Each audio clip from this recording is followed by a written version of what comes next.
미국이 발칵 뒤집혔습니다. 3조 2천억 원을 쏟아붓고도 4번이나 터진 차세대 어뢰를 태평양 건너 한국이 세계 최초로 완성했기 때문입니다. 시속 930km로 바다를 가르는 괴물 어뢰. 미국이 망설이는 사이 독일이 1조 8천억 원을 들고 달려왔습니다.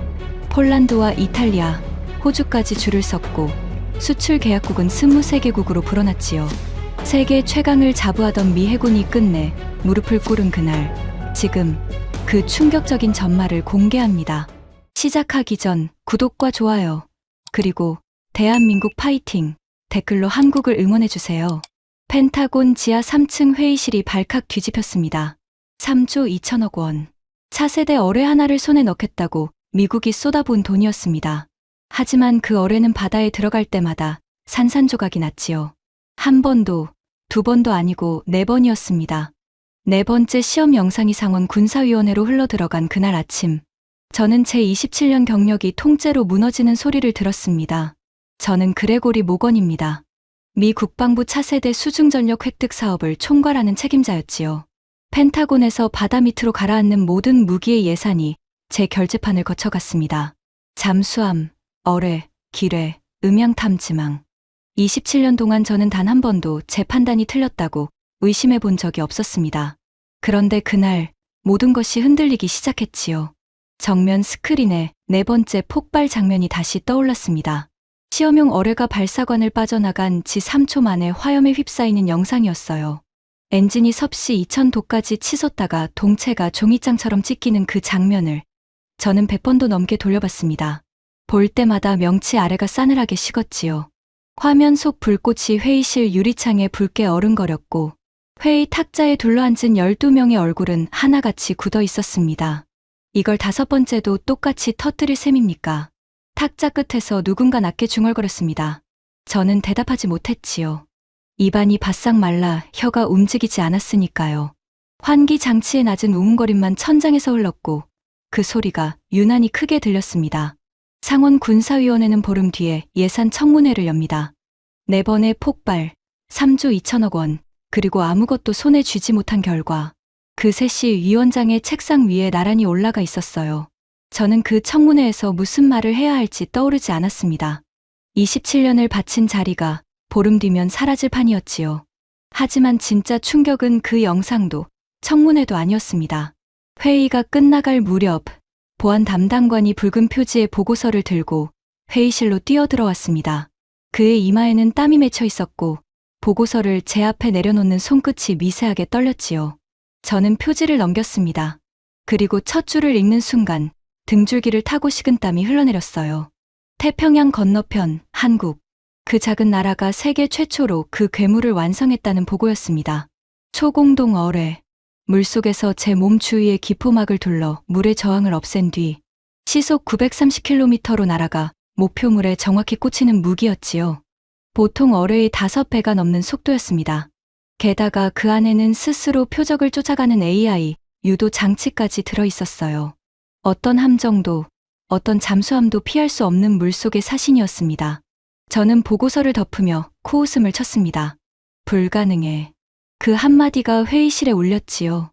한국 따위가 이 물건을 자기 손으로 만들 수 있을 리 없습니다. 우리가 3조를 쓰고도 4번을 실패한 기술이에요. 미국이 못한 걸 그 하청 국가가 했다고요? 누군가 우리 자료를 빼돌려 넘긴 게 분명합니다. 출처를 캐세요.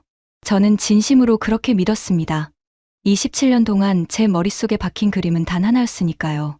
한국은 미국이 만든 무기를 사다 쓰는 나라. 우리 허락 없이는 나사 하나 제 손으로 돌리지 못하는 나라. 그게 제가 아는 한국이었습니다. 회의실을 나서며 저는 손목시계를 봤습니다. 그리고 비웃었지요. 보고서에 적힌 그 시속 930이라는 숫자를 종이 위에서나 가능한 허풍이라고요. 바다는 실험실이 아닙니다. 카탈로그의 수치와 진짜 바닷속의 위력은 천지 차이라는 걸 저는 누구보다 잘 알고 있었거든요. 제 어뢰도 컴퓨터 화면에서는 완벽했으니까요. 다만 진짜 물속에 들어가자 4번 연속으로 불꽃놀이가 됐을 뿐이지요. 그날 밤늦게 제보한 통신기가 울렸습니다. 마커스 델러웨이, 국방부 획득기술군수 담당 차관이었지요. 정치권에서 내려온 인물이었고 펜타곤의 예산줄을 손에 쥔 사람이었습니다. 화상 화면에 그의 얼굴이 떠오르자 저는 자세를 고쳐 앉았어요. 그의 뒤로 차관실 벽에 걸린 성조기가 보였습니다.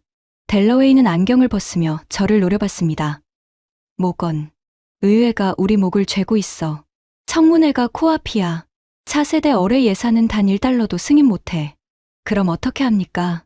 한국이 이미 완성했습니다. 우리가 가진 건 4번 터진 잔해뿐이에요. 그래서 잔해를 서울로 보내는 거야. 그의 목소리가 한 단계 낮아졌습니다. 이럴 때가 더 무서운 사람이었지요. 동맹이라는 단어가 왜 있겠나. 한국에 가서 그 기술을 가져와. 무상으로. 저는 잠시 그를 바라봤습니다. 무상으로 말입니까? 공동 연구라는 포장지를 씌우면 돼. 한미 동맹 차원의 기술 평가. 그럴듯하지 않나. 핵심 유도 알고리즘하고 냉각 소스 코드만 빼오면 되는 거야. 돈은 한 푼도 쓰지 말고 수단은 자네가 알아서 하게. 수단은 알아서 하라. 그 말의 뜻을 모를 만큼 제가 순진하진 않았습니다. 훔쳐오라는 거였지요. 동맹이라는 그럴듯한 껍데기를 씌워서 한국이 오랜 세월 피땀 흘려 만든 기술을 통째로 빼내라는 것이었습니다. 화면이 꺼지기 직전 델러웨이가 한마디를 덧붙였어요. 성공하면 자네 자리는 지켜질 거야. 실패하면 글쎄, 나도 자네를 지켜줄 수 있을지 모르겠군. 통신이 끊겼습니다. 손바닥에 땀이 차 있었지만 마음은 오히려 가벼웠어요. 자신이 있었거든요. 27년간 늘 그래왔으니까요. 이지스함 레이더 부품, 정찰위성 데이터, 군용 데이터 링크. 그중 하나만 끊겠다고 으름장을 놓으면 어떤 나라든 결국 무릎을 꿇었습니다. 하물며 한국이야 말할 것도 없다고 생각했지요. 서울행 비행기에 오르기 전 저는 거울 앞에서 넥타이를 고쳐 맸습니다. 거울 속에 저는 웃고 있었어요. 머리를 숙이러 가는 게 아니다. 저는 그렇게 되뇌었습니다.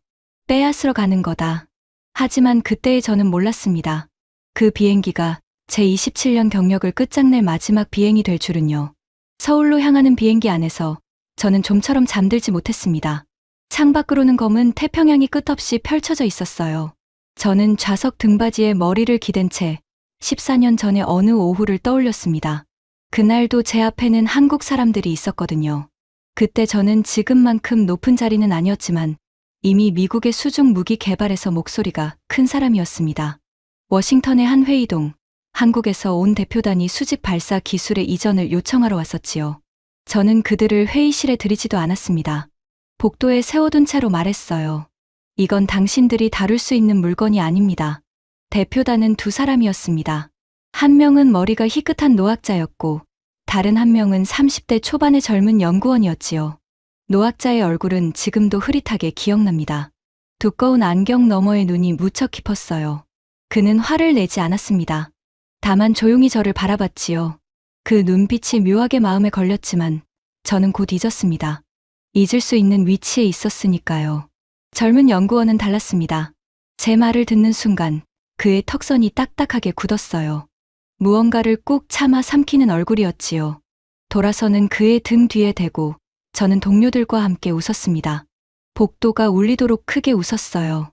저 나라는 평생 우리가 만든 어뢰를 사다 쓸 겁니다. 다룰 줄도 모르면서 욕심만 많아서는. 그 말에 동료들이 고개를 끄덕였지요. 그게 14년 전 워싱턴 복도의 풍경이었습니다. 저는 비행기 창에 비친 제 얼굴을 봤습니다. 그리고 피식 웃었어요.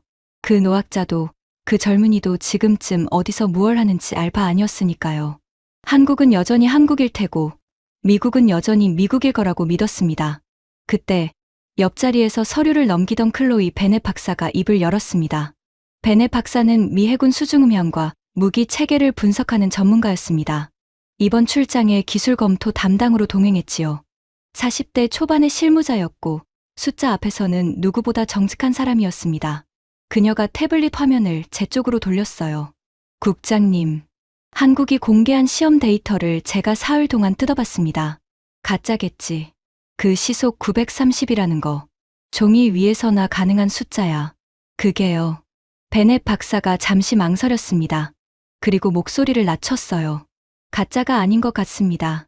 기포막을 만드는 방식이 우리가 시도하다 포기한 방향하고 완전히 다릅니다. 우리는 동체 압코에서 기포를 뿜었어요.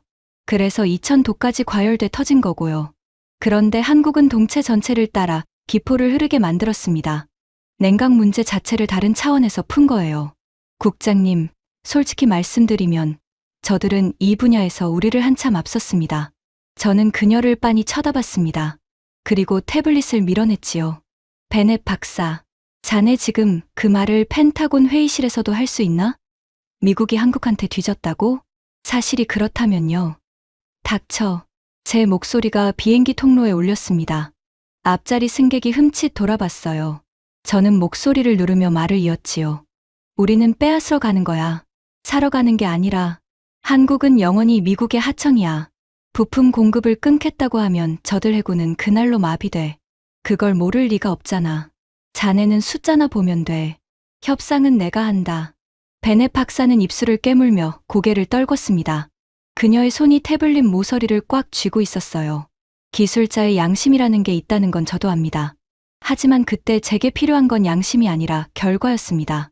저는 무릎 위에 펼쳐둔 협상 카드를 다시 점검했습니다.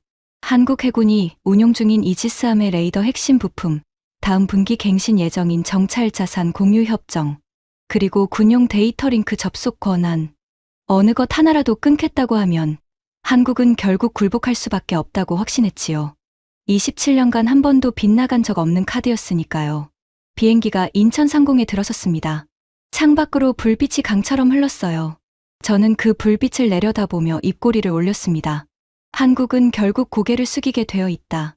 늘 그래왔으니까. 저는 그렇게 믿었습니다.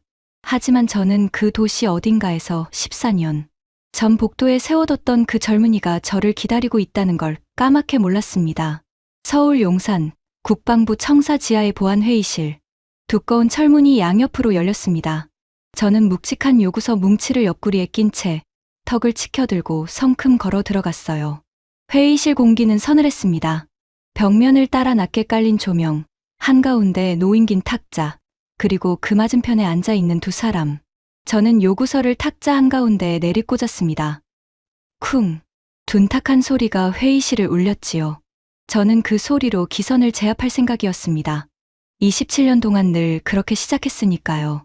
먼저 압박하고 상대의 안색이 변하는 걸 지켜보고 그 틈을 파고드는 것. 그게 제 방식이었습니다. 한국이 만든 훌륭한 기술을 우리 태평양 함대의 체계에 연동할 영광을 드리겠습니다. 저는 의자에 깊숙이 몸을 기대며 다리를 꼬았어요. 한미 동맹 차원의 공동평가입니다. 물론 동맹 간의 공동연구이니 별도의 비용은 발생하지 않습니다. 말은 화려했지만 속은 뻔한 수작이었지요. 한국이 오랜 세월 완성한 유도 알고리즘과 냉각 소스 코드를 통째로 넘기되 대가는 0이라는 것. 명목만 공동연구일 뿐 실상은 날강도 같은 기술 약탈이었습니다. 그때 맞은편에 앉은 두 사람의 얼굴이 처음으로 또렷이 눈에 들어왔습니다. 한 명은 50대 중반의 남자였어요. 방위사업청 국제계약부장 정혜광. 사전 보고서에서 읽은 이름이었습니다. 수십 년간 국제방산계약만 다뤄온 베테랑이라고 했지요. 그는 팔짱을 낀 채 등받이에 기대 있었습니다. 표정이 없었어요. 화가 난 것도 긴장한 것도 아닌 그저 예보된 태풍이 예보된 시각에 도착한 걸 확인하는 기상관측자 같은 얼굴이었지요. 그리고 그 옆에 앉은 또 한 사람. 국방과학연구소 수중유도무기 체계 개발단장 윤재현. 100번의 실패를 딛고 세계 최초로 그 괴물을 완성해 낸 장본인이라고 보고서에 적혀 있었습니다. 군복이 아니라 평범한 정장 차림이었어요. 빗어 넘긴 머리에 세월의 흔적이 묻어 있었지요. 저는 그의 얼굴을 보는 순간 심장이 한 박자 멈추는 것 같았습니다. 어딘가 낯이 익었거든요. 어디서 봤더라. 기억이 혀끝에서 맴돌았지만 잡히지 않았습니다. 저는 애써 그 느낌을 밀어냈어요. 한국 사람 얼굴이 다 비슷해 보이는 거겠지. 그렇게 넘겼지요. 윤재현 단장은 제가 내리꽂은 요구서를 천천히 끌어당겼습니다. 첫 페이지를 넘기고 둘째 페이지를 넘기고 셋째 페이지에서 손을 멈췄어요. 표정 변화가 전혀 없었습니다. 눈동자만 왼쪽에서 오른쪽으로 정확하고 느리게 움직였지요. 마치 제가 공들여 짜놓은 온갖 수작의 민낯을 한 줄 한 줄 해부하는 것 같았습니다. 저는 다리를 꼬고 앉아 여유를 부렸어요. 탁자 위로는요. 하지만 탁자 밑에서는 오른쪽 무릎이 미세하게 떨리고 있었습니다. 그 무표정한 침묵이 생각보다 무거웠거든요. 소리를 지르거나 항의를 했다면 오히려 편했을 겁니다. 받아칠 준비는 해왔으니까요. 그런데 이 사람들은 아무 말도 하지 않았습니다. 서류만 읽고 있었지요. 1분이 지났습니다. 2분이 지났어요. 환기 장치의 낮은 우문거림만 천장에서 흘렀습니다. 저는 견딜 수가 없었지요. 침묵을 깨야 했습니다. 두 분께서 검토하실 시간은 충분할 겁니다. 솔직하게 말씀드리지요. 저는 협박 카드를 꺼냈습니다. 전날 밤 다듬어둔 가장 날카로운 칼이었어요. 이 공동평가에 참여하지 않으신다면 우리도 고려할 사항이 생깁니다. 현재 한국 해군이 운용 중인 이지스함의 레이더 핵심 부품, 다음 분기 공급 계약갱신 건인데 워싱턴에서 재검토 의견이 나오고 있습니다. 노골적인 으름장이었지요. 그 부품 없이는 한국 해군의 최첨단 구축함이 항구에 묶이는 겁니다. 27년간 이 카드를 꺼내서 안 통한 적이 없었어요. 저는 두 사람의 안색이 변하기를 기다렸습니다. 그런데 변한 건 제 옆자리였습니다. 베넷 박사가 움찔하더니 제 귀에 바짝 고개를 숙였어요. 국장님, 이건 선을 넘는 겁니다. 저들은 이미 우릴 10년 이상 앞섰어요. 위협해서 될 상대가 아닙니다. 정당한 값을 치르고 사와야 합니다. 그녀의 목소리가 떨렸습니다. 저는 그녀를 노려봤어요. 베넷 박사, 마지막 경고야. 숫자나 보라고 했지. 베넷 박사가 입술을 깨물며 고개를 떨궜습니다. 저는 그 기세를 몰아 다시 맞은편을 노려봤어요. 정혜광 부장은 제 협박을 듣는 내내 미세하게 고개를 숙이고 있었습니다. 화가 나서가 아니었어요. 손을 움직이고 있었지요. 저는 그게 무슨 행동인지 깨닫기까지 몇 초가 걸렸습니다. 그는 제가 내뱉은 말을 받아 적고 있었어요. 또박또박 토씨 하나 빠뜨리지 않고요. 이지스함 레이더 부품 공급 재검토. 한국 해군 운용 차질 시사. 회의록이었습니다. 협박의 증거를 그대로 종이에 박아넣고 있었던 거지요. 깨닫고 나니 등골이 서늘해졌지만 저는 멈추지 않았습니다. 델러웨이의 목소리가 귓속에 울리고 있었거든요. 수단은 알아서 하라고 했으니까요. 저는 탁자를 손바닥으로 내리쳤어요. 분명히 해두지요. 이건 요청이 아니라 통보입니다. 핵심 기술을 무상으로 제공하지 않으면 기존의 방산협력 전반에 제재가 불가피합니다. 제 손바닥이 얼얼했습니다. 회의실이 잠깐 조용해졌어요. 바로 그때였습니다. 윤재현 단장이 서류에서 눈을 떼지 않은 채 왼손을 조용히 들어 올렸습니다. 딱 그것뿐이었어요. 손바닥 하나. 그런데 무언가 말을 하려던 정혜광 부장이 입을 다물었지요. 저는 그 손짓의 의미를 읽지 못했습니다. 아직은요. 다만 그 짧은 동작이 지나간 뒤 회의실 공기가 한층 더 차가워진 것만은 분명했습니다. 윤재현 단장이 서류의 마지막 장을 천천히 덮었습니다. 그리고 처음으로 저를 정면으로 바라봤어요. 그 순간 14년 전 워싱턴 복도가 머릿속을 스쳐 지나갔습니다. 그 눈이었어요. 복도에 세워둔 채 제가 비웃었던 턱선을 딱딱하게 굳히고 무언가를 꾹 참아 삼키던 그 젊은이의 눈. 달라진 건 단 하나였지요. 14년 전 그 눈에는 참아 삼킨 굴욕이 서려 있었는데 지금 그 눈에는 아무것도 없었습니다. 분노도, 원한도, 초조함도 없었어요. 그 텅 빈 공백이 오히려 제 등줄기를 더 서늘하게 만들었습니다. 윤재현 단장이 입을 열었습니다. 목소리에 온도가 없었어요. 모건 국장님, 14년 만이군요. 저는 숨이 턱 막혔습니다. 기억이 그제야 또렷하게 맞춰졌어요. 복도에 세워뒀던 두 사람, 희끗한 머리의 노학자와 그 옆에 젊은 연구원. 그 젊은이가 지금 세계 최초로 괴물을 완성한 사람이 되어 제 앞에 앉아 있었습니다. 그것도 제가 무상으로 빼앗으러 온 바로 그 기술을 만든 장본인으로요. 저는 입을 열려고 했지만 말이 나오지 않았습니다. 탁자 밑에서 무릎이 멈추지 않고 떨렸어요. 정혜광 부장은 펜을 내려놓고 조용히 저를 바라보고 있었습니다. 두 사람 다 서두르지 않았지요. 시간은 온전히 그들의 편인 것처럼요. 27년 경력의 펜타곤 고위 관료인 제가 서류 한 묶음을 사이에 두고 두 사람의 침묵 앞에서 목구멍이 바짝 말라가고 있었습니다. 그리고 그때까지도 저는 몰랐습니다. 그 탁자 위에 놓인 또 한 장의 서류가 72시간 뒤 제 모든 것을 끝장낼 시한폭탄이라는 사실을요. 저는 정신을 차려야 했습니다. 14년 전 복도의 기억이 발목을 붙들고 늘어졌지만 여기서 흔들리면 끝이라는 걸 알았으니까요. 27년을 버텨온 제 방식은 단 하나였습니다. 물러서는 순간 진다. 그래서 저는 오히려 더 세게 밀어붙이기로 했어요. 단장님이 14년 전 일을 기억하신다니 반갑군요. 저는 입꼬리를 억지로 끌어올렸습니다. 그렇다면 더 잘 아실 겁니다. 한국 해군이 미국 없이 어디까지 갈 수 있는지를요. 솔직하게 말씀드리지요. 이지스함 부품만이 아닙니다. 정찰위성 자산 공유, 군용 데이터 링크 접속 권한, 워싱턴이 마음만 먹으면 다음 분기에 전부 재검토 대상에 올릴 수 있습니다. 그렇게 되면 한국 해군의 눈과 귀가 한꺼번에 멀게 되는 거예요. 노골적인 협박이었지요. 동맹이라는 단어 뒤에 칼을 숨긴 겁니다. 저는 두 사람의 얼굴이 일그러지기를 기다렸습니다. 정혜광 부장은 여전히 펜을 움직이고 있었어요. 제가 내뱉은 단어를 하나도 빠뜨리지 않고 종이에 옮겨 적었지요. 사각사각, 펜촉이 종이를 긁는 소리가 회의실에 규칙적으로 흘렀습니다. 저는 그 소리가 신경에 거슬렸어요. 제가 아무리 목소리를 높여도 저들의 리듬이 전혀 흔들리지 않는다는 뜻이었으니까요. 윤재현 단장이 정혜광 부장을 향해 고개를 미세하게 끄덕였습니다.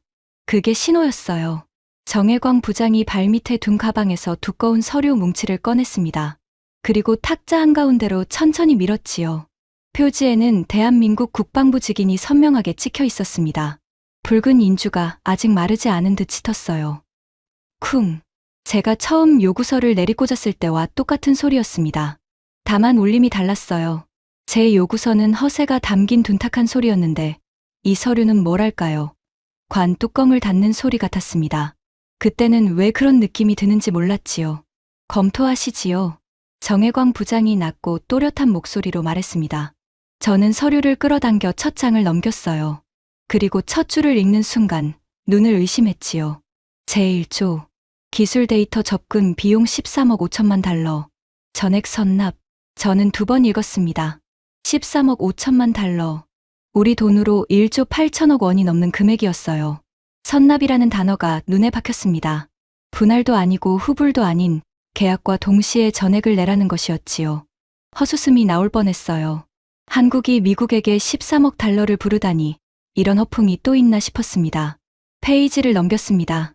제2조 본 기술에서 파생되는 모든 지식재산권은 대한민국 정부의 귀속. 눈동자가 흔들렸어요. 지식재산권 귀속.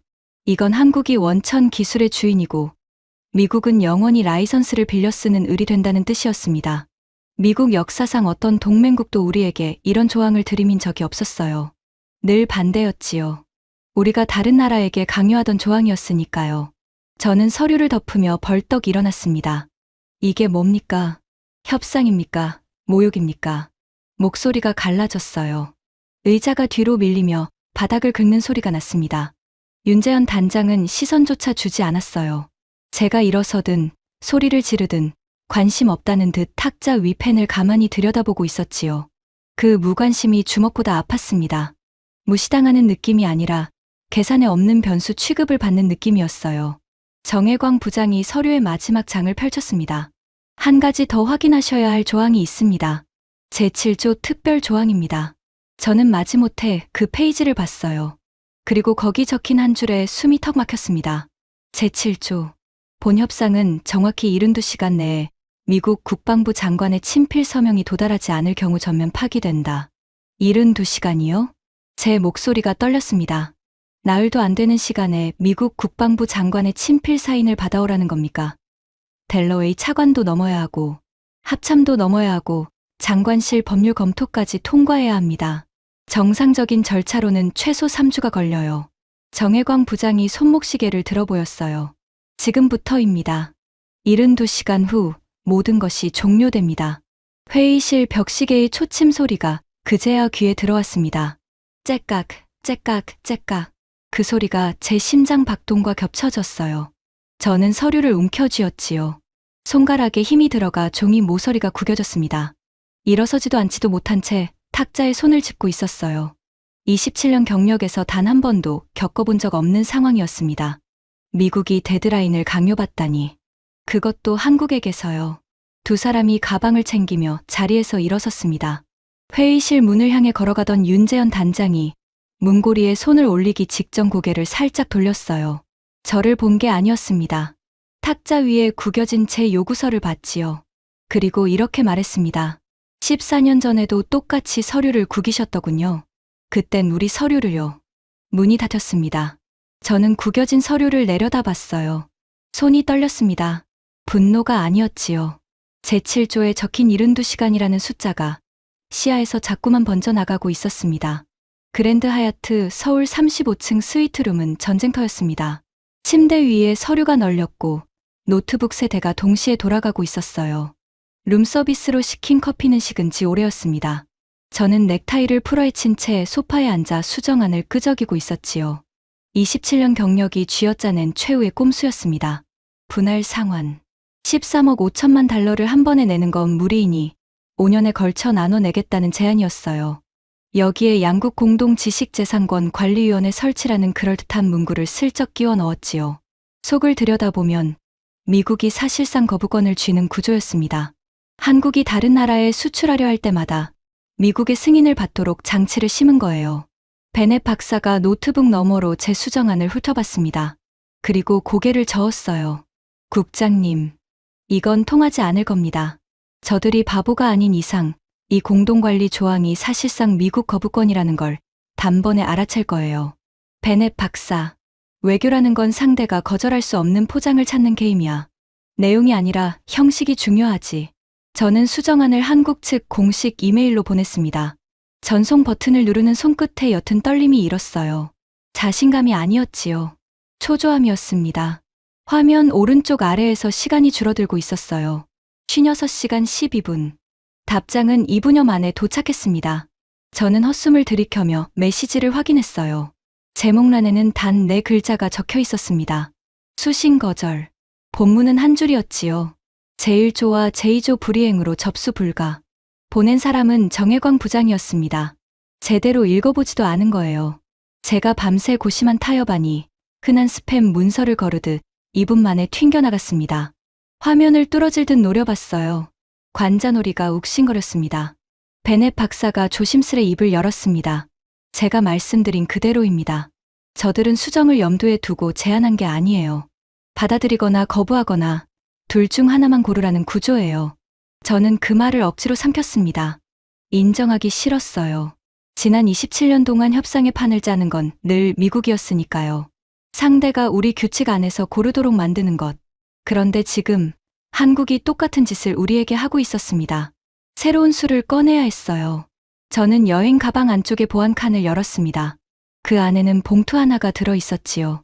출국 전 델러웨이 차관이 비상용으로 쥐어준 물건이었습니다. 한참 전에 미국이 한국에 선심 쓰듯 넘겨주려다만 구형 소음 제거 기술 패키지였어요. 당시 기준으로도 한참 뒤떨어진 물건이었지만 포장만 그럴듯하게 하면 현물 교환용으로 쓸만하다고 했지요. 다음 날 아침, 저는 그 봉투를 회의실 탁자 위에 올려놓았습니다.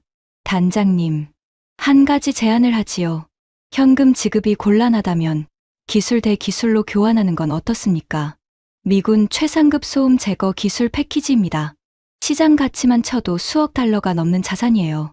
윤재현 단장이 봉투를 집어들었습니다. 안에서 사양서를 꺼내 첫 장을 훑었어요. 7초였습니다. 딱 7초. 그는 사양서를 다시 봉투에 넣더니 탁자 위로 쓱 밀어 제게 돌려놨습니다. 이건 구형입니다. 한참 전 버전이군요. 차라리 박물관에 기증하시는 편이 낫겠습니다. 정혜광 부장의 입꼬리가 살짝 올라갔어요. 비웃음은 아니었습니다. 한심하다는 의미였지요. 저는 봉투를 도로 챙기며 이를 악물었습니다. 눈앞에서 뺨을 얻어맞은 기분이었어요. 27년 경력이 단 7초짜리 감정에 박살이 났습니다. 물러설 수는 없었습니다. 저는 최후의 카드를 꺼내 들었어요. 주한 미국 대사관 무관부를 통한 외교적 압박이었습니다. 대사관의 군사 담당관에게 곧장 전화를 돌렸지요. 대사관 명의로 한국 국방부에 공식 항해 서한을 보내주시오. 동맹 안보 협력의 뿌리를 흔드는 일방적 요구라는 취지로요. 그리고 내일 회의에 무관부 직원을 함께 동석시켜 주시오. 외교적인 무게감을 얹으려는 속셈이었습니다. 대사관이 나서면 한국 정부도 심리적 압박을 받을 거라고 믿었어요. 미국 대사관이 공식 불만을 표출하는 건 양국 관계 전체를 흔드는 신호탄이니까요. 한국이 제일 무서워할 상황이라고 확신했습니다. 다음 날 아침, 무관부 소속 직원 2명이 회의실 앞에 도착했어요. 정장 차림의 묵직한 가방을 든 사내들이었습니다. 저는 내심 쾌재를 불렀지요. 이 정도 위협이면 저 무표정에도 금이 갈 거라고 기대했어요. 그런데 복도 입구에서 발걸음이 막혔습니다. 정혜광 부장이 회의실 문 앞을 가로막고 서 있었어요. 그는 종이 한 장을 들고 있었지요. 두 직원이 다가서자 그 종이를 내밀었습니다. 방산보안 규정 제3조, 비인가 인원 접근 통제 조항입니다. 본 회의는 양국 방산 기술 협상으로 지정되어 사전 허가를 받은 대표단 외에는 출입이 불가합니다. 무관부 인원은 허가 명단에 없습니다. 대사관 직원들이 당황하며 멈칫거렸어요. 문서를 받아 들고 빠르게 훑어봤지요. 저는 등 뒤에서 그 광경을 보며 입을 다물지 못했습니다.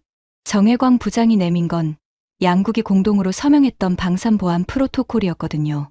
미국이 고안한 규제를 미국인에게 똑같이 들이댄 거예요. 이거 애초에 우리가 만든 규정 아닌가. 직원 중 한 명이 멍하니 중얼거렸습니다. 사실이었어요. 미국이 자기들 기밀을 지키려고 한참 전에 짜놓았던 보안 장치였습니다. 그걸 한국이 역이용해서 미국 대사관 사람들의 발목을 잡아버린 거지요. 정혜광 부장은 표정 하나 바꾸지 않고 한마디를 덧붙였어요. 규정은 양쪽 모두에게 공평하게 적용됩니다. 대사관 직원들이 어깨를 으쓱이며 돌아섰습니다. 더 이상 손쓸 방도가 없다는 의미였어요. 저는 멍하니 복도에 서서 그들의 뒷모습만 바라봤지요. 최후의 보루라 여겼던 외교 압박이 제 눈앞에서 꺾여 나갔습니다. 회의실로 들어서자 베넷 박사가 제 옆에 바짝 붙어 속삭였어요. 국장님, 이제 그만하셔야 합니다. 저들은 우리가 어떤 카드를 꺼낼지 처음부터 다 알고 있었어요. 협박도, 꼼수도, 외교 압박도요. 한 발 앞서 차단하고 있습니다. 정당한 값을 치르고 사는 것 말고는 길이 없어요. 옳은 말이었습니다. 머리로는 알고 있었어요. 하지만 27년간 쌓아온 자존심이 그걸 허락하지 않았지요. 미국이 한국에게 돈을 내고 기술을 산다니 그건 태평양의 주인이 바뀌었다고 선언하는 것과 같았으니까요. 저는 보안통신기를 꺼내 델러웨이 차관에게 긴급 연락을 시도했습니다. 사태가 이렇게 꼬인 이상 워싱턴이 직접 나서야 했어요. 국방부 장관의 친필 결재. 그게 없으면 모든 게 수포로 돌아가니까요. 신호음이 울렸습니다. 한 번, 두 번, 세 번. 끝내 받지 않았어요. 다급히 암호 전문을 보냈지요. 1분이 지났습니다. 10분이 지났어요. 회신이 없었습니다. 화면 구석에서 숫자가 줄어들고 있었어요. 44시간. 펜타곤은 침묵했습니다. 그 침묵의 의미를 저는 애써 외면하고 있었지요. 그날 오후 회의는 다시 교착 상태에 빠졌습니다. 저는 더 이상 꺼낼 카드가 없었어요. 협박은 기록당했고 꼼수는 2분과 7초 만에 튕겨나갔으며 외교 압박은 복도에서 막혔습니다. 워싱턴은 전화를 받지 않았지요. 저는 탁자에 팔꿈치를 꿰고 관자놀이를 짚었습니다. 머릿속이 하했어요. 그때 줄곧 침묵하던 윤재현 단장이 처음으로 길게 입을 열었습니다. 국장님, 14년 전 그 복도에 저 혼자 있었던 게 아닙니다. 저는 고개를 들었어요. 제 옆에 노학자 한 분이 계셨지요. 기억하십니까?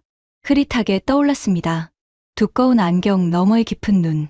화도 내지 않고 저를 조용히 바라보던 그 노인이요. 그분은 제 스승이셨습니다. 장석규 박사님. 한국 수중 무기의 1세대 개척자셨어요. 변변한 장비도 없던 시절에 낡은 수조 하나 놓고 평생 어뢰를 연구하신 분입니다. 윤재현 단장이 가방에서 무언가를 꺼냈습니다. 낡은 연구 노트였어요. 표지가 달아 모서리가 해져 있었고 종이는 누렇게 변색돼 있었습니다. 그가 노트를 탁자 위에 조심스럽게 올려놨지요. 그날 우리는 수직 발사 기술의 이전을 요청하러 갔습니다. 박사님은 평생을 바친 연구를 한 단계 더 끌어올리고 싶어 하셨어요. 그런데 국장님은 우리를 회의실에 들이지도 않으셨지요. 복도에 세워둔 채 말씀하셨습니다. 당신들이 다룰 물건이 아니다, 라고요. 회의실 공기가 무겁게 가라앉았습니다. 저는 아무 말도 할 수 없었어요. 돌아오는 비행기에서 박사님은 한마디도 안 하셨습니다. 그리고 인천에 내리시면서 제게 그러셨어요. 재현아, 빌리지 말자. 우리 손으로 만들자. 그게 박사님이 제게 남기신 마지막 말씀이었습니다. 윤재현 단장의 목소리가 처음으로 미세하게 흔들렸어요. 박사님은 그 이듬해에 병으로 돌아가셨습니다. 끝내 완성된 어뢰를 못 보셨지요. 이 노트는 박사님이 평생 손으로 적으신 계산식입니다. 저는 100번이 넘는 실패를 할 때마다 이 노트를 펼쳤어요. 그리고 오늘 이 자리에 가지고 나왔습니다. 그는 노트를 손바닥으로 가만히 쓸었습니다. 국장님, 한 가지는 분명히 해두고 싶습니다. 저는 복수를 하려는 게 아닙니다. 14년 전에 그 굴욕을 갚으려고 이 자리에 앉아 있는 게 아니에요. 저는 그저 스승님과의 약속을 지킨 겁니다. 빌리지 않고 우리 손으로 만들었어요. 그뿐입니다. 회의실이 고요해졌어요. 환기 장치의 우문거림조차 멈춘 것 같았습니다. 저는 그 낡은 노트를 바라봤습니다. 그리고 14년 전 복도에서 제가 비웃었던 그 노인의 얼굴을 떠올렸어요. 깊은 눈으로 저를 조용히 바라보던 그분이 이제는 이 세상에 없다는 사실이 가슴 한구석을 묵직하게 눌렀습니다. 저는 그분의 이름조차 그날 처음 들었어요. 장석규. 제가 복도에 세워두고 비웃었던 그 노학자의 이름을요. 옆자리에서 베넷 박사가 고개를 숙였습니다. 그녀의 눈가가 붉어져 있었어요. 그녀는 입술을 깨물며 아무 말도 하지 않았지요. 저는 입을 열려고 했습니다. 하지만 27년간 한 번도 해본 적 없는 그 말이 끝내 목구멍에서 나오지 않았어요. 미안하다는 그 한마디가요. 대신 저는 고개를 돌렸습니다. 비겁하게도요. 화면 구석의 숫자가 36시간을 가리키고 있었습니다. 저는 마지막 발악을 시도했습니다. 스승의 노트가 만든 그 무거운 공기를 어떻게든 깨뜨려야 했어요. 인정하는 순간 끝이라는 생각밖에 없었지요. 그래서 저는 가장 비열한 카드를 꺼냈습니다. 성능 부정이었어요. 단장님, 감동적인 이야기군요. 하지만 한 가지만 묻지요. 그 어뢰가 실제 바다에서도 그 성능을 증명한 적이 있습니까? 저는 일부러 조소를 흘렸습니다. 등받이에 깊숙이 몸을 기댔어요. 시속 930이니 AI 유도니 종이 위에는 뭔들 못 쓰겠습니까? 하지만 거친 바다는 통제된 실험실이 아니에요. 우리 어뢰도 컴퓨터 안에서는 완벽했습니다. 진짜 물에 들어가자 4번 다 불꽃놀이가 됐을 뿐이지요. 한국의 그 잘난 어뢰도 똑같은 결함을 가졌을 수 있어요. 제 살을 깎아먹는 발언이었지만 상관없었습니다. 검증된 실전 데이터가 없다는 명분만 세우면 72시간 데드라인은 무용지물이 되니까요. 윤재현 단장은 제 조롱을 묵묵히 들어줬어요. 단 한 번도 말을 자르지 않았지요. 마치 제가 그런 억지를 부릴 줄 미리 알았다는 듯이요. 바로 그 순간이었습니다. 허리띠에 차고 있던 제 보안 통신기가 사납게 울리기 시작했어요. 단순한 진동이 아니라 날카로운 비상벨이었습니다. 미 해군 전술통신망에서 최우선으로 취급되는 주파수였지요. 이 망이 터졌다는 건 태평양 어딘가에서 중대한 사태가 벌어졌다는 뜻이었습니다. 기기를 다급히 귀에 밀착시키자 고막을 후벼 파는 고함이 터져 나왔어요. 메이데이, 메이데이. 여기는 제7함대 소속 버지니아급 잠수함. 동해 작전 구역에서 정체불명의 초고속 수중 발사체에 의해 소나 방어망이 완전히 뚫렸습니다. 잠수함 함장의 외침이었어요. 미 해군에서 가장 냉철하다는 사내들이 모는 배였습니다. 그런 함장의 목소리가 사시나무 떨리듯 요동치고 있었지요. 속도 추정치 시속 930km, 약 500노트 이상. 반복합니다. 500노트 이상. 기존 적대 무기의 궤적과는 차원이 다른 움직임입니다. 기포 차폐 현상 때문에 음향 탐지가 원천적으로 불가능합니다. 제 심장이 덜컥 내려앉았어요. 시속 930점, 방금 전 제가 종이 쪼가리라며 비웃었던 그 숫자였습니다. 그 비현실적인 숫자가 진짜 바다에서 미 해군 최강의 탐지망을 종이장처럼 찢어버린 거예요. 회피 기동 불가. 다시 알립니다. 회피 기동 전면 불가. 미확인 발사체가 아군 잠수함 측면 160m 앞까지 접근한 뒤 직각으로 꺾어 회피 기동했습니다. 이게 실전이었다면 우리 배는 지금쯤 심해 바닥에 가라앉았습니다. 함장의 절망적인 보고가 스피커를 타고 회의실을 섬뜩하게 울렸어요. 기기 음량이 컸던 게 아닙니다. 회의실이 소름 끼치도록 고요했던 탓이었지요. 손에 쥐고 있던 통신기가 스르륵 빠져나갔습니다. 단단한 바닥에 부딪히며 탁한 소리를 냈어요. 저는 그 소리에도 깜짝 놀라지 못할 만큼 얼어붙어 있었습니다. 입술이 바싹 말라 탈색됐어요. 허세가 아니었습니다. 카탈로그에만 적힌 수치가 아니었어요. 한국의 괴물 어뢰는 바로 지금 이 순간 깊은 바다 한가운데서 세계 최강을 자부하는 미 해군의 소나 시스템을 철저히 유린하고 있었습니다. 160m 앞까지 들이닥쳤다가 직각으로 꺾어 빠져나갔다는 건 마음만 먹으면 언제든 우리를 산산조각 낼 수 있다는 통첩이었어요.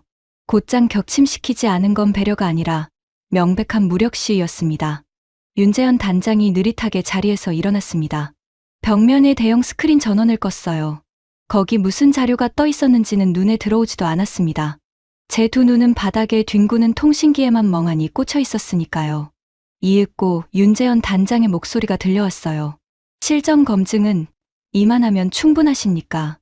뼛속까지 시린 목소리였습니다. 분노도 통쾌함도 없었어요. 그저 건조하게 사실을 확인하는 말투였지요. 그 담담함이 어떤 비웃음보다 무거웠습니다. 저는 아무런 대꾸도 할 수 없었어요. 머릿속에서는 함장의 절규만 쉴 새 없이 메아리 쳤지요. 회피 기동 전면 불가. 미 해군정의 함장이 입에 담는 것조차 수치로 여기는 최악의 문장이 서울 한복판 지하 회의실까지 고스란히 날아 들어온 거예요.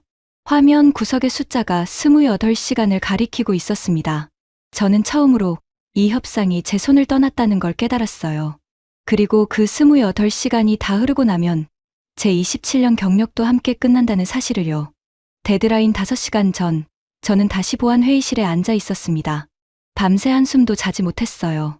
핏발선 눈, 거뭇한 수염, 구겨진 셔츠. 27년 동안 단 한 번도 무너진 적 없던 제 모습이 불과 며칠 만에 진흙탕을 구르고 있었지요. 저는 보안 통신기를 꺼내 델러웨이 차관에게 다시 전화를 걸었습니다. 신호음이 울렸어요. 1번, 2번, 3번. 받지 않았지요. 저는 암호 전문을 띄웠습니다. 차관님, 5시간밖에 남지 않았습니다. 장관님의 직인이 없으면 우리 우선 협상권은 박탈됩니다. 제발 응답해 주십시오. 제발이라는 단어를 군사통신에 쓴 건 27년 만에 처음이었어요. 화면에는 제가 보낸 8통의 전문이 나란히 찍혀 있었습니다. 단 한 통도 수신 확인 표시가 뜨지 않았지요. 델러웨이는 침묵하고 있었어요. 그 침묵의 의미를 저는 이제 알았습니다. 꼬리를 자르겠다는 뜻이었지요. 기술을 빼앗아 오라 지시해 놓고 실패하니 모른 척 발을 빼는 거예요. 저를 서울 한복판에 던져놓고 생명줄을 끊어버린 겁니다. 데드라인 1시간 전 윤재현 단장과 정혜광 부장이 회의실에 들어섰습니다. 평소와 다름없이 차분했어요. 탁자 한가운데에는 붉은 숫자를 표시하는 디지털 타이머가 놓여 있었습니다. 누가 가져다 놓았는지는 알 수 없었지요. 다만 그 의도는 명확했습니다. 똑똑히 지켜보라는 뜻이었어요. 저는 자리에서 비틀거리며 일어나 윤재현 단장에게 한 걸음 다가섰습니다. 단장님, 하루만 더 주십시오. 아니, 반나절만이라도요. 장관 직인을 기필코 받아오겠습니다. 미국이 공식적으로 간청하는 겁니다. 제 목소리는 비참하게 갈라졌어요. 27년 동안 수많은 나라를 억눌렀던 그 입으로 지금 한국에게 시간을 구걸하고 있었습니다. 윤재현 단장이 비로소 고개를 들었어요. 제 두 눈을 정면으로 바라봤지요. 그 눈에 무언가 스쳐 지나갔습니다.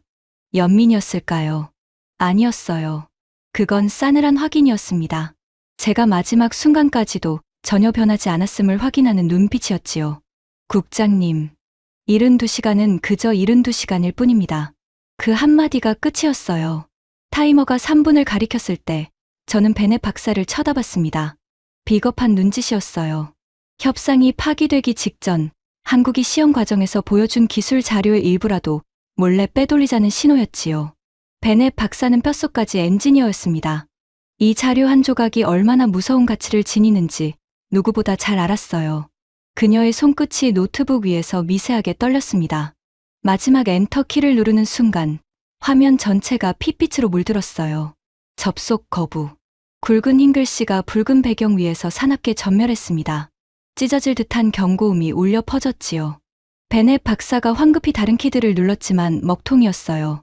접속 시스템 전체가 강제로 잠겨버린 겁니다. 한국은 처음부터 알고 있었습니다. 미국이 비열하게 데이터를 빼돌리려 할 거라는 걸요. 협상 첫날부터 우리의 모든 전산망 접근 경로를 철저히 통제하고 있었던 거예요. 베넷 박사가 의자 등받이로 털썩 물러앉으며 두 손을 들었습니다. 완벽한 항복이었지요. 타이머의 붉은 숫자가 잔인하게 깎여 나갔어요. 30초, 20초, 10초. 저는 천천히 눈을 감았습니다. 종료 알람이 단 한 번 울렸어요. 짧고 단호했지요. 그 찰나의 소리가 양국의 모든 인연을 끊어버렸습니다. 정혜광 부장이 가방에서 미리 준비해 둔 공문을 꺼냈어요. 표지에는 굵은 글씨로 적혀 있었습니다. 미국 우선 협상 자격 박탈 및 파기 통보서. 그는 문서를 탁자 위에 반듯하게 펼치고 붉은 직인을 꺼내 강하게 찍었지요. 도장 찍는 소리가 관 뚜껑에 못을 박는 망치질처럼 울렸습니다. 그리고 정혜광 부장이 종이 한 장을 더 내밀었어요. 마지막으로 확인하지 못하신 조항이 있습니다. 제7조 제2항입니다. 저는 멍하니 그를 바라봤습니다. 제7조는 이미 읽었는데요. 72시간 만료 시 미국의 우선 협상국 지위는 자동으로 박탈된다. 동시에 대한민국이 보유한 수중 전력, 기술의 제3국 수출 제한은 즉각 자동 해제된다. 그 구절이 귀에 꽂히는 순간 숨이 턱 막혔어요. 제3국 수출 제한의 자동 해제. 이게 무슨 뜻인지 27년 경력이면 단박에 알 수 있었습니다. 미국이 망설이며 시간을 끌수록 한국은 이 기술을 전 세계 어디에든 자유롭게 팔 수 있게 되는 거예요. 미 해군의 우선권은 영원히 소멸되고 한국의 괴물 어뢰가 태평양은 물론 대서양과 인도양까지 장악해 나가는 것이었지요. 미국이 다른 나라에게 강요해 온 시간 압박과 지위 박탈의 전술을 한국이 거울처럼 정확히 되돌려준 겁니다. 그로부터 48시간 뒤 저는 독일킬에서 열린 국제해양방산 박람회장에 서 있었습니다. 워싱턴으로 복귀해야 했지만 델러웨이 차관의 비서실은 제 면담 요청을 3번이나 튕겨냈어요. 저는 차마 본부로 돌아갈 수 없었습니다. 한국이 수출 제한에서 풀려난 이상 이 거대한 무대에서 초공동 기술을 공개할 게 분명했으니까요. 친미 성향의 유럽 방위군에 압력을 넣어서라도 한국의 단독 거래를 막을 수 있다고 믿고 싶었던 거예요. 박람회장은 압도적으로 거대했습니다. 그리고 한가운데 가장 넓은 구역 위로 웅장한 태극기가 펄럭이고 있었어요. 그 아래 길이 6.9m의 검은 동체가 위풍당당하게 놓여 있었습니다. 그래핀 스텔스 도료를 바른 한국의 초공동 어뢰 본체였지요. 천장 조명이 둥근 곡면을 타고 매끄럽게 흘러내렸습니다. 그 주변으로 나토 소속 각국의 제복과 양복들이 구름대처럼 몰려 있었어요. 불과 이틀 전까지만 해도 오직 미국만 접근할 수 있었던 최상급 기밀이 지금 전 세계 군사 관계자들 앞에 공개되어 있었습니다. 그때 한 사내가 수행원들을 거느린 채 한국 부스를 향해 빠르게 걸어왔어요. 독일 연방군 조달청의 수중 전력 사업 총괄 클라우스 라이나르트 박사였습니다. 유럽 방산 시장의 지갑을 쥔 거물이었지요. 그가 윤재현 단장의 손을 두 손으로 꽉 맞잡았습니다. 단장님, 독일 연방은 준비가 끝났습니다. 수행원이 가죽 가방을 열었어요. 그 안에서 두꺼운 계약서가 나왔습니다. 1조 8천억 원. 수중 전력화 특별 예산입니다. 어제 연방의회에서 긴급 가결되었습니다. 저는 제 귀를 의심했어요. 1조 8천억 원. 미국이 돈을 내지 않으려고 72시간을 허비하는 동안 독일은 단 며칠 만에 의회를 움직여 그 예산을 편성해 온 겁니다. 제가 2분 만에 반송된 분할 상환안을 끄적이고 있을 때 라이나르트 박사는 의회 복도를 뛰며 표결을 밀어붙이고 있었던 거예요. 그게 끝이 아니었습니다. 부스 앞으로 폴란드 해군 대표가 다가왔어요. 이탈리아 관계자들이 통역을 대동하고 부스 안으로 향했지요. 호주 방산 담당관이 브로슈어를 챙기며 고개를 끄덕였습니다. 각국의 깃발이 한국 부스 주변으로 속속 모여들었어요. 카메라 플래시가 쉴 새 없이 터졌습니다. 라이나르트 박사와 윤재현 단장이 계약서에 나란히 서명하는 장면이었지요. 그 뒤로 검은 어뢰의 동체가 웅장하게 빛났습니다. 플래시 사이로 한 여성 기자가 보였어요. 방산 전문지 디펜스 뉴스의 수석 기자 마들렌 그레이였습니다. 오랫동안 미국의 무기 패권을 옹호해 온 매체의 간판이었지요. 그녀가 라이나르트 박사에게 마이크를 건넸습니다. 독일 연방이 이토록 빠른 속도로 예산을 승인한 이유가 무엇입니까? 라이나르트 박사가 여유롭게 미소 지었어요. 서명된 계약서를 카메라 앞에 들어 보이며 입을 열었지요. 미국이 어리석게 망설인 72시간 덕분입니다. 그 시간 동안 우리 독일은 세계 바다의 규칙을 바꿀 무기를 손에 넣었으니까요. 저는 인파 뒤편에서 그 문장을 들었습니다. 마치 제 뼈가 부러지는 소리 같았어요. 미국이 망설인 72시간. 그 72시간의 총책임자가 바로 저였으니까요. 곧이어 박람회장 대형 전광판에 속보가 떴습니다. 굵은 활자가 제 눈에 아프게 박혔어요. 오만한 펜타곤의 대참사. 한국의 괴물 어뢰를 훔치려다 수중 패권을 통째로 빼앗기다. 마들렌 그레이 기자의 이름이 박힌 기사였습니다. 며칠 뒤 저는 워싱턴의 한 징계 회의실에 서 있었습니다. 창문이 없는 방이었어요. 천장에 형광등이 유난히 하얗고 차가웠지요. 긴 탁자 뒤로 5명의 심사위원이 앉아 있었고 제게는 앉을 의자조차 주어지지 않았습니다. 피의자에게는 의자를 내어주지 않는 것이 그 방의 불문율이었어요. 27년 동안 남을 심판하는 자리에만 앉아봤지 이쪽에 서는 건 처음이었습니다. 위원석 정중앙에 마커스 델러웨이 차관이 앉아 있었어요. 속이 뒤틀렸습니다. 서울에서 제 8통의 전문을 모두 무시했던 자가 지금 제 27년 경력을 끝장낼 심판석에 거들먹거리며 앉아 있었으니까요. 그의 얼굴에는 일말의 감정도 없었어요. 윤재현 단장의 무표정과는 결이 전혀 달랐지요. 윤재현의 무표정이 절제였다면 델러웨이의 무표정은 회피였습니다. 부하가 불길에 타들어가는 동안 제 손에 묻은 기름이나 닦아내는 위선자의 얼굴이었어요. 델러웨이가 마이크를 자기 쪽으로 당겼습니다. 그레고리 모건. 서울 파견 기간 중 지극히 독단적이고 무능한 협상 태도로 한국과의 기술 도입을 전면 무산시킨 건에 대해 소명하시오. 독단적, 그리고 무능한. 그 두 단어가 고막을 찢었어요. 제가 독단적이었다고요? 동맹의 목줄을 흔들어서라도 기술을 훔쳐오라 지시한 건 바로 저 사람의 입이었습니다. 예산은 단 1달러도 쓸 수 없다고 못 박은 것도 저자였지요. 저는 상부의 부당한 지시를 따랐을 뿐이에요. 그런데 지금 이 모든 실패의 책임이 오롯이 제 독단으로 둔갑해 있었습니다. 저는 입을 열려고 했습니다. 바로 그때 델러웨이의 눈매가 미세하게 좁아졌어요. 노골적인 경고였지요. 여기서 제 이름을 한마디라도 입에 올리면 뼈도 못 추리게 만들겠다는 뜻이었습니다. 저는 깨달았어요. 물증이 없었습니다. 아무 통신 기록도 화상회의 영상도 모두 저들 손에서 이미 지워졌을 겁니다. 제 진술만 남은 상황에서 델러웨이는 그저 모건의 일방적 억지라며 치부하겠지요. 저는 결국 입을 다물었습니다. 이것이 27년간 충성한 조직이 제게 준 마지막 교훈이었어요. 꼬리는 언제나 잘리며 그 비명은 아무도 듣지 않는다는 진실 말입니다. 델러웨이가 서류 마지막 장에 서명했어요. 페니 종이를 긁는 소리가 날카롭게 들렸습니다. 서울의 그 회의실에서 정혜광 부장의 펜이 제 말을 받아 적던 소리와 똑같았지요. 정혜광은 제 유죄를 기록했고 델러웨이는 제 사형을 집행한 셈이었습니다. 징계위가 끝나고 저는 정복을 벗어야 했습니다. 펜타곤 로비를 걸어 나가는 동안 벽면의 거대한 전광판에서 뉴스가 흐르고 있었어요. 화면에는 푸른 동해 바다가 펼쳐져 있었습니다. 한국 해군과 유럽 연합해군의 함정이 나란히 항해하는 영상이었지요. 자막이 떴어요. 한국과 유럽 해군 초공동 어뢰 합동 훈련 실시. 미 해군 불참. 태평양 한복판에서 미국이 빠진 훈련이라니요. 14년 전엔 상상조차 못할 일이었습니다. 미국의 허락 없이는 군함조차 띄울 수 없다고 믿었던 그 바다에 한국이 주도하는 새로운 질서가 세워지고 있었어요. 화면이 바뀌며 또 다른 자막이 떴습니다. 한국의 괴물 어뢰, 수출 계약국 23개국 돌파. 한국은 더 이상 미국의 하청이 아니다. 23개국. 제가 며칠간 갑질로 날린 시간이 만든 결과였습니다. 미국이 온전히 독점할 뻔했던 기술이 이제 23개 나라의 책상 위에 올라가 버린 거예요. 로비 안쪽에 베넷 박사가 서 있었습니다. 서울에서 돌아온 뒤로 그녀는 저를 탓하는 말을 단 한마디도 하지 않았어요.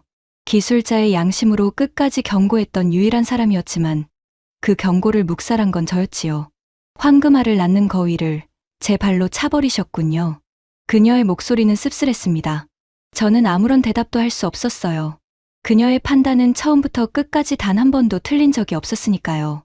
한국의 기술력은 진짜였고 정당한 값을 치르고 사야만 했습니다. 그 단순한 진실을 제 27년짜리 오만이 가로막았던 거예요.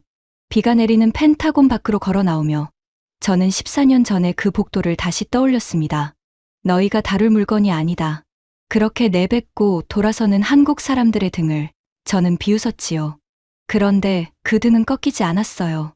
한 노학자는 빌리지 말자, 우리 손으로 만들자는 말을 남기고 세상을 떠났고 그의 제자는 100번의 실패를 딛고 끝내 그 약속을 지켜냈습니다. 저는 그 노학자의 이름조차 14년 동안 몰랐어요. 장석규. 제가 복도에 세워두고 비웃었던 그 이름이 이제는 세계의 바다를 바꾼 이름이 되어 있었습니다. 빗속에서 저는 제 굽은 등을 느꼈어요. 14년 전 제가 비웃었던 바로 그 구분 등을요. 다만 그들의 등은 굴욕을 삼키고도 끝내 무언가를 만들어낸 등이었고, 제 등은 오만을 끌어안은 채 모든 것을 잃어버린 등이었습니다. 기술은 빌려주는 자의 것이 아니라 끝까지 만들어내는 자의 것이었어요. 저는 그 단순한 사실을 27년이 지나서야 빗속에서 깨달았습니다. 저는 안주머니에 손을 넣었습니다. 반납을 깜빡한 차가운 계급장이 만져졌어요. 27년의 무게가 담긴 그 금속 조각을 꽉 움켜쥐자 모서리가 손바닥을 파고들었습니다. 하지만 저는 그것을 참아버리지 못했지요.